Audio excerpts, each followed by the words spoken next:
মথি রচিত মঙ্গল সমাচার থেকে পাঠ ৫ অধ্যায় ২৭ থেকে ৩০ পদ। তোমরা শুনেছ যে প্রাচীনকালের মানুষদের এই কথা বলা হয়েছিল, ব্যভিচার করবে না। কিন্তু আমি তোমাদের বলছি, যে কেউ কোনো স্ত্রীলোকের দিকে লালসার চোখে তাকায়, সে মনে মনে তার সঙ্গে ব্যভিচার করেই ফেলেছে।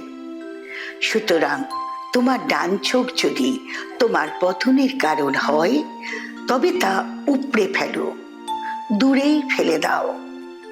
তোমার গোটা শরীরটা নরকে নিক্ষিপ্ত হওয়ার চেয়ে তোমার পক্ষে একটা অঙ্গ হারানোই বরং ভালো।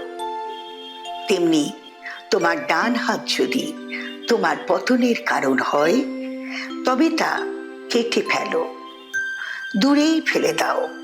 তোমার গোটা শরীরটা নরকে যাওয়ার চেয়ে তোমার পক্ষে একটা অঙ্গ হারানোই বরং ভালো। প্রভুর বাণী।